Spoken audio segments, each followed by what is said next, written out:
नंद घर। हाँ, तो ये आनंद भयो का मतलब क्या है? आनंद भयो का मतलब जितने भी ब्रजवासी हैं वो सब देहाभिमान शून्य हो गए।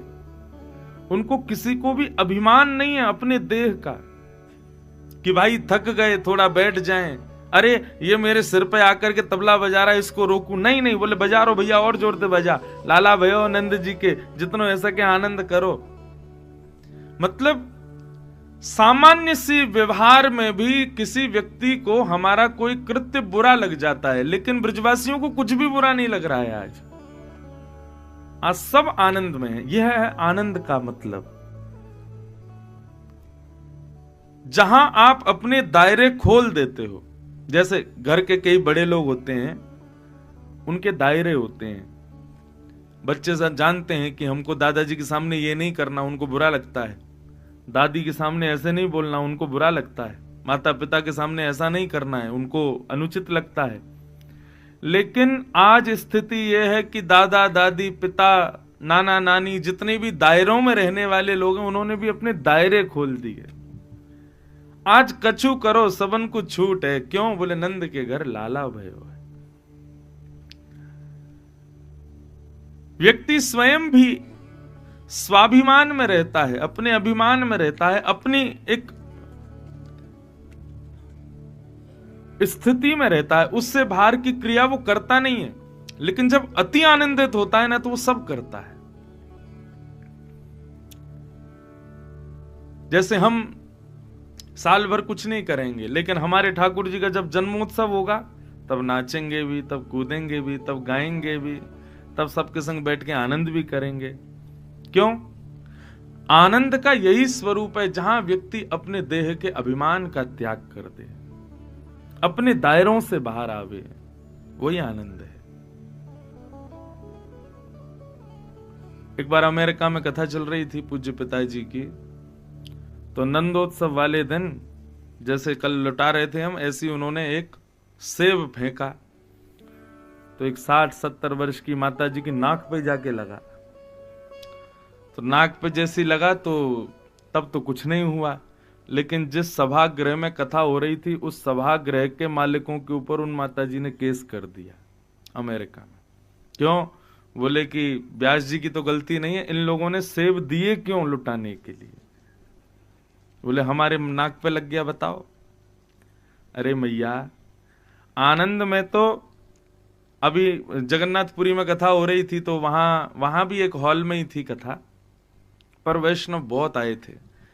तो वहां क्या किया, जो कथा आयोजक थे उन्होंने फ्रूटी दे दी मेरे को। मैंने कि ये लुटानी है? बोले हाँ महाराज जी लुटाओ। तो मैं भी कस कस के मारूं दे दे के महाराज। कोई कोई की मातान के तो मुंह पे जाके फूटी, वो ना गई आमरस में। मैंने कि कहो नंद घर आनंद भयो। मैंने बुरी तो ना लगी। बोले नहीं महाराज जी और फेंको। तो जैसे होली के दिन हम लोग किसी को रंग लगाते हैं, पर एक सामान्य सी बात कहते हैं, बुरा ना मानो होली है, होली पे सब करते हैं महाराज, कपड़े फाड़ देंगे, उठा उठा के फेंकेंगे, कहां कहां कैसे कैसे स्थिति में लोग होली खेलते हैं। क्यों? जब आनंद उत्सव होता है ना, तब दायरे से बाहर निकल करके उत्सव मनाया जाता है। वहां भी दायरे में हो तो फिर आनंद कैसा, वहां उत्सव कैसा? तो ब्रजवासियों को इतना आह्लाद हुआ, ब्रजवासियों को इतना सुख मिल रहा है कि सब ब्रजवासी अपने दायरों से बाहर आकर के उत्सव मना रहे हैं। हमारे पूज्य पिताजी महाराज इतना सुंदर वर्णन करते हैं ठाकुर जी के जन्मोत्सव का। 90 वर्ष की अम्मा, एक 90 वर्ष की अम्मा अपनी शादी के समय के जोड़ा पहन के आई और आकर के बोली, अरे भैया कहा भयो है। जैसे आपके यहां बोल रहे हैं क्या हुआ है, हमारे यहां बोले कहा भयो है, ये ब्रज भाषा है। जैसी बोली कहा भयो है, तुम्हारा ब्रजवासी सबरे माखन मिश्री के बड़े बड़े गोला बना बना करके एक दूसरे पे मार रहे, आनंद कर रहे। जैसी वहां मैया ने की कहा भयो है, मधुमंगल, श्री रामा आदि ये सब भगवान के आने वाले मित्र हैं, थोड़े थोड़े बड़े हैं ठाकुर जी से। बोले बहुत देर से पूछ रही है कहा भयो खा भयो, या कि दांत एक है ना, मुंह इतनो चौड़ो खुल रही है, दे मधुमंगलिया के मुंह में एक। महाराज माखन को एक गोला बना करके वह मैया के ऐसे तक के मारो, जैसी बने की कहा भयो है, सीधे मुंह में गोला गयो, गपते नॉन स्टॉप पेट के अंदर। दांत तो है ही ना है, और मक्खन चिकनो तो हो गई है, रुकेगो कहां, सीधे भीतर चलोगो। मैया ने अपनी जीभ से पहले तो होठ चाटे, बोले बड़ो मीठो भैया, अब तो बताए तो कहा भयो। मधुमंगल बोलो मैया तेरो मुंह चिकनो हैगो, मीठो हैगो, अब ना पता चली कहा भयो। अरे नंद बाबा के लाला भयो है। मैया बोली भैया ऐसे लाला रोज ही होयो करे, रोज ही ऐसो चिकनो चिकनो मीठो मीठो प्रसाद मिलो करे, ऐसी कृपा करे विधाता। सब जा जा करके नंद बाबा को बहुत बधाइयां दे रहे हैं। बंधुओं, हमारे वृंदावन में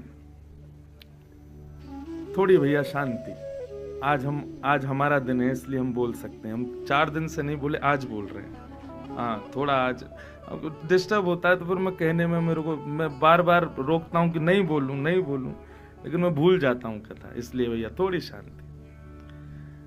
तो क्या बता रहा था मैं? हाँ, हमारे ब्रज में बालकों की बताओ जन्म के बाद छठी कब पूछती, 6वें दिन पूछती है। लेकिन हमारे ब्रज के कई मंदिरों में छठी पूछती है जन्माष्टमी से 1 दिन पहले। मतलब ठाकुर जी के कल जन्माष्टमी और आज उनकी छठी पूछती है। क्यों? छठी तो अष्टमी के 6 दिन बाद पूजनी चाहिए, तो फिर ब्रजमंडल में 1 दिन पहले क्यों पूछती है? बोले भैया इतने उत्सव मनाने में व्यस्त हो गए सब ब्रजवासी कि ठाकुर जी की छठी मनाना ही भूल गए। जैसे 1 वर्ष होने लगा तो बड़ी बूढ़ी माताएं सब आई, वो बोली यशोदा मैया लाला की छठी तो पूजी ना हमने। बोले कल तो लाला 1 वर्ष को है जाएगा, अष्टमी है। मैया बोली अब क्या करें, 1 वर्ष तो निकल गो। बोले तो फिर आज ही पूजो।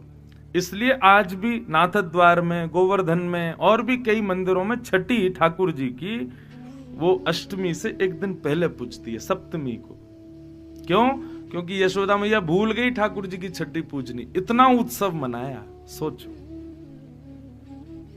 बालक जन्म लेता है सब याद रखते हैं कब कहां कैसे क्या करना है, लेकिन ठाकुर जी के उत्सव में सब विस्मृति हो गई। बुद्धि विस्मृत हो जाए, मन विस्मृत हो जाए, देह अभिमान त्याग दे, तब समझो आनंद हुआ है। देह अभिमान कर रहा है, बुद्धि स्थिति में है, मन स्थिति में है, तो आप सुखी हो सकते हो, आनंदित नहीं हो सकते। वृंदावन में आनंद होता है। सब ब्रजवासी जा जा करके यशोदा मैया को बधाइयां दे रहे हैं। वो जुग जुग जीवेरी यशोदा मैया तेरो ललना, जुग जुग जीवेरी यशोदा मैया तेरो ललना। हाँ, जुग जुग जीवेरी यशोदा मैया तेरो ललना, जुग जुग जीवेरी यशोदा मैया तेरो ललना। अरे हाँ तेरो ललना नंद रानी तेरो ललना, तेरो ललना नंद रानी तेरो ललना, तेरो ललना महारानी तेरो ललना, तेरो ललना महारानी तेरो ललना। जुग जुग जीवेरी यशोदा मैया तेरो ललना, जुग जुग जीवेरी यशोदा मैया तेरो ललना। ओ जुग जुग जीवेरी यशोदा मैया तेरो ललना, जुग जुग जीवेरी यशोदा मैया तेरो ललना। ओ बड़े भागते यशोदा मैया ऐसो सुत तेन जायो, बड़े भागते यशोदा मैया ऐसो सुत तेने जायो। हाँ, बड़े भागते यशोदा मैया ऐसो सुत तेन जायो, बड़े भागते यशोदा मैया ऐसो सुत तेने जायो।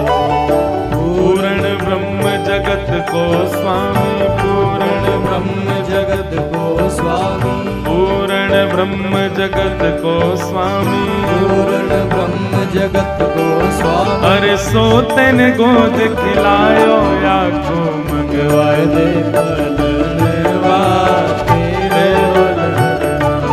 या को मंगवाए दे पलनवा तेरे हाँ जुग जुग जीवे री नंदरानी मैया तेरो ललना, जुग जुग जीवे री नंदरानी मैया तेरो ललना। अरे जुग जुग जीवे यशोदा मैया तेरो ललना, जुग जुग जीवे री यशोदा मैया तेरो ललना।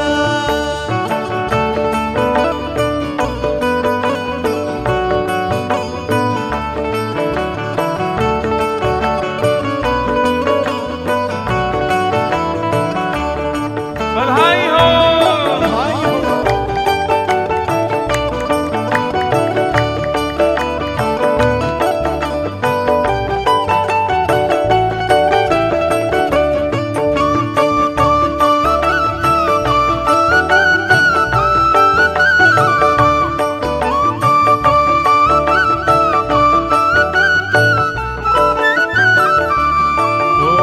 धन्य घड़ी जब होए यशोदा मैया कह के बोले, धन्य घड़ी जब होए यशोदा मैया कह के बोले। हाँ, धन्य घड़ी जब होए यशोदा मैया कह के बोले, धन्य घड़ी जब होए यशोदा मैया कह के बोले।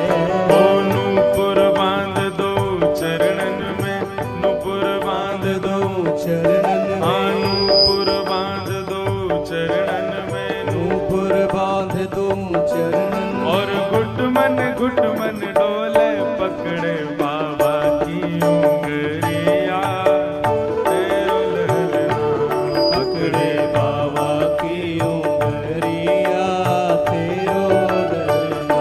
हे जुग जुग जीवे री यशोदा मैया तेरो ललना, जुग जुग जीवे री यशोदा मैया तेरो ललना। हाँ, जुग जुग जीवे री यशोदा मैया तेरो ललना, जुग जुग जीवे री यशोदा मैया तेरो ललना। हे नंद घरानंद भयो। जय कन्हैया लाल की। जितने लोग नीचे हाथ करके बैठे हैं सबको सौगंध है बगल वालों की। भैया देखो हमारे लाला को जन्मोत्सव मना रहे हैं, हमारा जन्मोत्सव नहीं लाला को मना, हमारा तो कथा के बाहर है, कथा में हमारा जन्मोत्सव नहीं है। यहाँ तो भैया हम अपनी वाणी की सेवा करने आए, लाला का जन्मोत्सव है। हमारे में तो बिल्कुल माटी के मथोना बने बैठे रहो, कोई दिक्कत नहीं, पर लाला के जन्मोत्सव में शांत बैठोगे तो बगल वाले की सौगंध है आपको, ऐसे नहीं। नंद घरानंद भयो। जय कन्हैया लाल की। नंद घरानंद भयो। जय कन्हैया लाल की।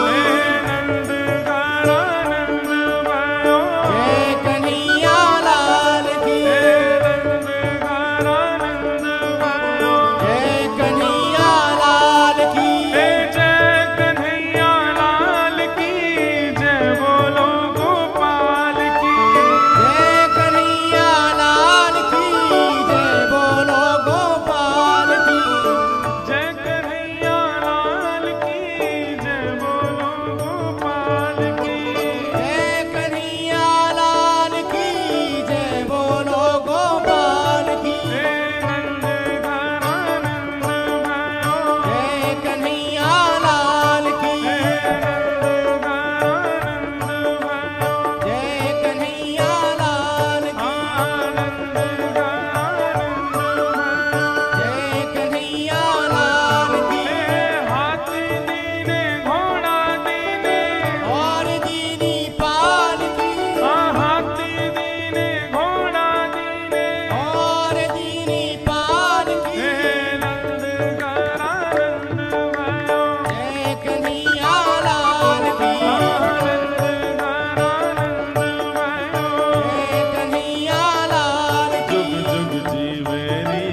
ऐसी बधाई महाराज जो हमारे यहाँ चंद मिनट ही कल हमने मनाई और अभी मनाई, ऐसी बधाई 6 महीने तक मनती रही। और ब्रजवासियों को कोई सुध नहीं है, कहां खा रहे हैं, कहां सो रहे हैं, क्या पी रहे हैं, कोई सुध नहीं। बस लाला को उत्सव मनते रहना चाहिए, ऐसा भाव।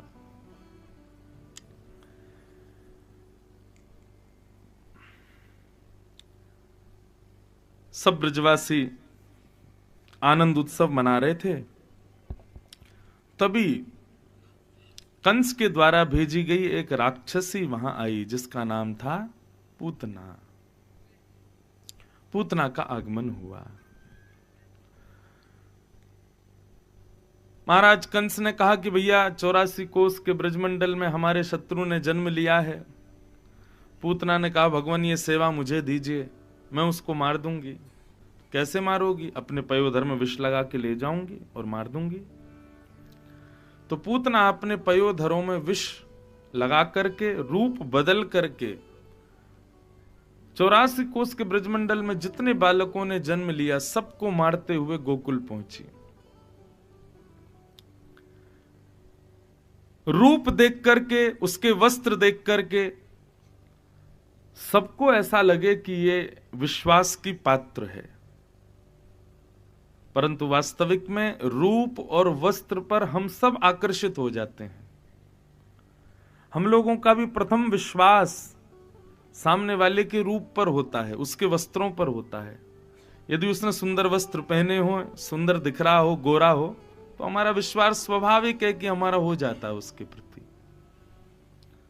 पूतना के लीला से हमने यही सीखा कि भैया सब पर विश्वास नहीं करो। गुरु, माता पिता और हमारे इष्ट, इनके अलावा किसी के भी प्रति विश्वास दृढ़ पहले करो, उसके बाद ही उसको पहले दृढ़ता से पहले परख लो, तब उस पर विश्वास करो। बाकी माता पिता, गुरु और इष्ट, इनके विश्वास में तो विचार भी नहीं करना चाहिए कि इन पर विश्वास करें कि नहीं। सूरदास जी महाराज कहते हैं, गुरु के वचन अटल कर मानो, साधु समागम कीजे, कृष्ण नाम कह लीजे। सूरदास जी कहते हैं गुरु के वचन अटल कर मानो। बंधुओं, माता पिता, गुरु और इष्ट, इन पर कभी भी संशय नहीं करना चाहिए और बाकी लोगों पर बिना परखे विश्वास करना नहीं चाहिए।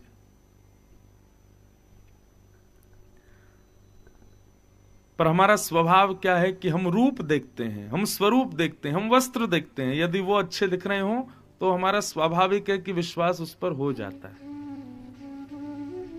विचार करो, यदि ऐसी सोच ठाकुर जी की होती तो हम कहां जाते? यदि ऐसी विचारधारा ठाकुर जी की होती कि जो सुंदर होगा, जिसके वस्त्र अच्छे होंगे, जो रूपवान होगा, मैं उससे भी कृपा करूंगा, हम लोगों का क्या होता? कितने दयालु हैं ठाकुर जी। रूप नहीं देखते, वस्त्र नहीं देखते, स्थिति नहीं देखते। रैदास एक ऊंचे कुल में जन्मे नहीं थे, रैदास निचले कुल में थे। एक दिन गंगा स्नान करते हुए ठाकुर जी की प्रतिमा उनसे आकर के टकराई धारा में ही। जैसे ही नीचे हाथ डाल करके नदी में देखा तो ठाकुर जी की सुंदर प्रतिमा। रैदास जी ने मन में विचार किया, स्वयं ठाकुर जी आ गए, मैं तो लेने भी नहीं गया, अपने आप ही आ गए। अपने घर ले आए, उनकी सेवा करने लगे। मैं अपनी कथाओं में सुनाया करता हूं रैदास जी की सेवा कैसी थी। विप्र कुल में नहीं थे वो, क्षत्रिय कुल में नहीं थे, वैश्य कुल में भी नहीं थे, लेकिन उनकी सेवा ऐसी थी कि श्री रैदास जी ने अपनी कुटिया में ही अलग अलग कागजों पर धामों के नाम लिखे थे, तीर्थों के नाम लिखे थे। क्यों? क्योंकि रैदास पर जब ठाकुर जी नहीं थे तब वो तीर्थों में भ्रमण करते रहते थे, लेकिन अब ठाकुर जी आ गए तो तीर्थ नहीं जा पाते थे। क्यों? ठाकुर जी की भोजन की व्यवस्था करो, ले जाने की लाने की व्यवस्था, उस समय साधन इतने होते नहीं थे, तो क्या करें, तो अपनी कुटिया में ही अलग अलग तीर्थों के नाम लिख करके पर्चियां टांग दी और ठाकुर जी का श्रृंगार करते और कहते ठाकुर जी बताओ आज कहां घुमाने ले चलूं आपको। अच्छा अयोध्या जाना है, चलो। ठाकुर जी की चौकी उठाते और जहां अयोध्या लिखा था वहीं नीचे धर देते। आ गए अयोध्या, ओहो, नेत्र बंद कर लेते, देखो कितनी सुंदर सरयू जी बह रही हैं, संत जन राम राम कह रहे हैं, देखो भक्त जन कैसे रघुनाथ जी के दर्शन के लिए सब जा रहे हैं, लाल जी हम और आप भी देखो चलो राघव के दर्शन करेंगे। अयोध्या घुमाए। दूसरे दिन श्रृंगार किया, ठाकुर जी आज कहां चलोगे, चलो आज वृंदावन चलते हैं। चौकी उठाई, ले गए वृंदावन। वृंदावन जहां लिखा था वहां नीचे नेत्रबंद किए, ओहो देखो वंशी वट पर कितनी सुंदर यमुना जी बह रही हैं, कैसे बांके बिहारी जी, राधा वल्लभ लाल जी, राधा रमन लाल जी, कितने सुंदर दर्शन। इस प्रकार भावना से अपने ठाकुर जी को तीर्थों में घुमाते थे।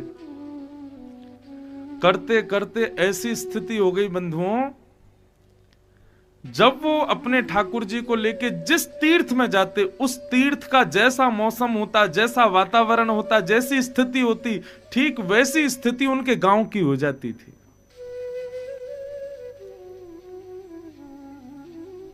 एक बार रैदास जी जेठ के महीने में अपने ठाकुर जी को बद्रीनाथ ले गए और जैसे ही बद्रीनाथ की पर्ची के नीचे उन्होंने चौकी धरी, जेठ की भरी गर्मी में उनके गांव में शीत हवा बहने लगी, लोग कंबल ओढ़ के घूमने लगे।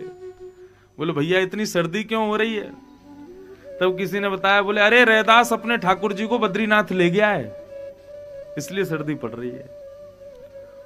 और कभी कभी अति शीत के महीने में, शिशिर ऋतु में रैदास जी अपने ठाकुर जी को लेकर रामेश्वरम चले जाते तो भयंकर सर्दी में वहां पर गर्मी पड़ने लगती। लोग बाग अपने वस्त्र उतार उतार करके घूमते, पसीने आ रहे, भैया कहा भैया? बोले आज रैदास अपने ठाकुर जी को लेकर रामेश्वरम गया है। जबकि वो कहीं जाते नहीं थे, केवल अपने ठाकुर जी की भावना से कुटिया में ही उस तीर्थ को प्रकट करते थे। कैसी भक्ति रैदास की! बताओ ठाकुर जी ने क्या विचार किया यहां पर? कुछ भी नहीं। कर्मा भाई झूठा भोजन बना देती, बिना नहाए धोए बना देती, ठाकुर जी पानी आ जाते। ठाकुर जी ने क्या विचार किया? कुछ भी नहीं। बंधुओं, ये अच्छा है बुरा है, ऊंची जाति का नीची जाति का, गोरा काला, सुंदर कुरूप, अच्छे वस्त्र बुरे वस्त्र, ये हम लोग विचार करते हैं, ठाकुर जी नहीं। सोचो, कभी ठाकुर जी ने विचार करना प्रारंभ कर दिया। आप बस इतना सोच लीजिए, आपके अंदर जितनी भावनाएं आती हैं बुद्धि में लोगों को देख करके, कभी मन में विचार करना, जैसी मेरी स्थिति है ऐसी ठाकुर जी की कभी हो गई मेरे प्रति तो मेरा क्या होगा?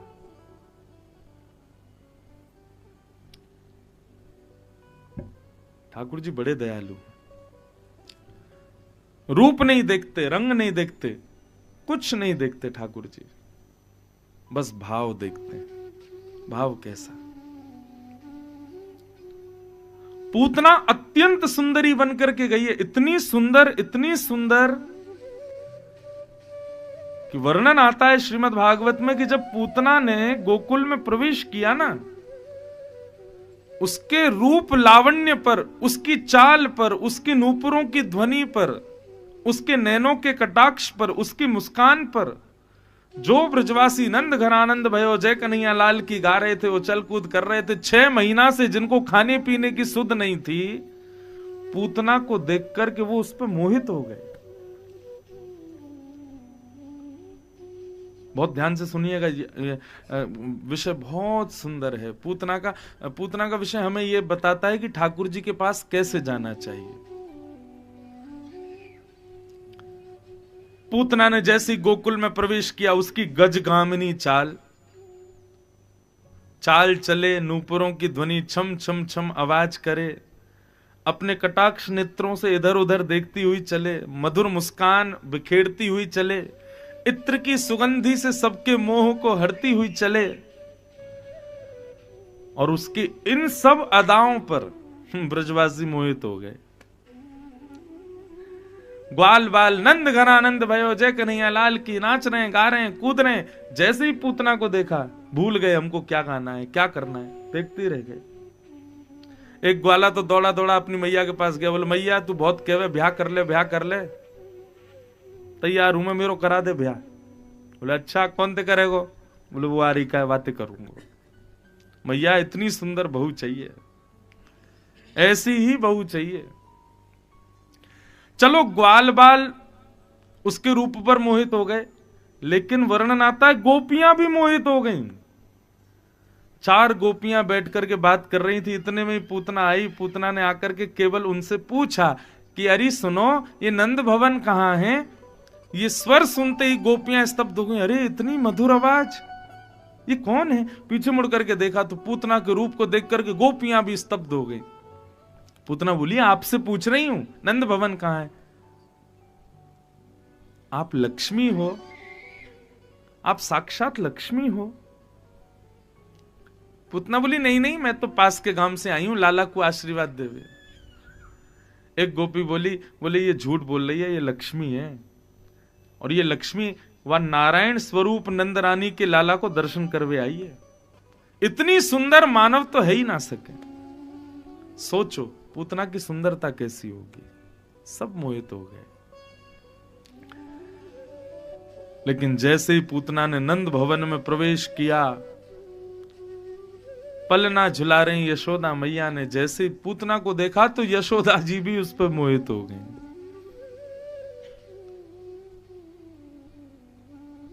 सब मोहित हो गए बंधुओं। लेकिन एक बात बहुत ध्यान से सुनिएगा, मैं अपनी कथा में श्रोताओं को सावधान करता हूं इस बात को कह के। अभी आप आगे सुनेंगे पूतना पे सब मोहित हो गए, सब उसके रूप लावण्य को देखने में व्यस्त हो गए, सब उसकी रूप माधुरी, नेत्र माधुरी, नासिका माधुरी, मधुर मुस्कान माधुरी, सब उस पर मोहित हो गए। पर जब ठाकुर जी को उसने गोद में लिया तो ठाकुर जी ने आंख तो बंद करी ही, ऊपर से हाथ और रख लिए, देखा ही नहीं पूतना की ओर। कारण क्यों? ऐसा क्या दुर्भाग्य था पूतना का कि ठाकुर जी ने उसको देखा तक नहीं। इसका एक कारण जो मुझे समझ आता है वो ये कि पूतना ने गोकुल में आकर के सबका ध्यान, जो भजन में लगे हुए थे, सबका अपनी ओर आकर्षित कर लिया। कोई व्यक्ति भगवत भजन कर रहा है, कोई व्यक्ति भगवत कथा सुन रहा है, कोई व्यक्ति भगवत दर्शन कर रहा है, और उस बीच में जो भी बाधा बनकर के उसके ध्यान को अपनी ओर आकर्षित करे वो पूतना है। आप कथा सुन रहे हैं और बीच में फोन बज जाए और आप तुरंत फोन उठाने के लिए उठ करके गए, तो उस समय चाहे कितनी भी बड़े कार्य के लिए फोन क्यों ना आया हो, वो पूतना ही है। क्यों? क्योंकि आपको क्षण भर के लिए, कुछ क्षण के लिए कथा से विलग कर दिया उसने। आप अपने ठाकुर जी की सेवा घर में बैठ करके कर रहे हो और उस समय कोई बहुत जरूरी व्यक्ति आपसे मिलने के लिए आ जाए, इतना जरूरी कि उसके लिए आप ठाकुर जी की अधूरी सेवा छोड़ के चले गए, तो समझो वो पूतना ही है जो भी आया है।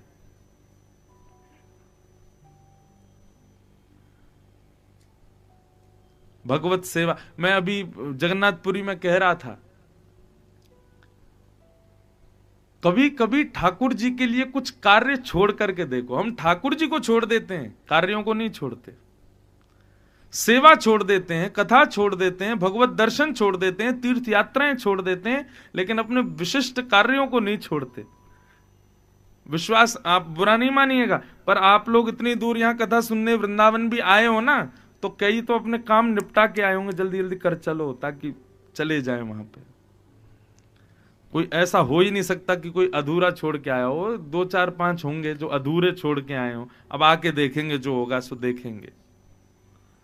नहीं तो लोग क्या करते हैं, वृंदावन जाना है, कथा सुनने के लिए जाना है, तीर्थों में जाना है, तो जल्दी जल्दी काम खत्म करो, तब जाएंगे।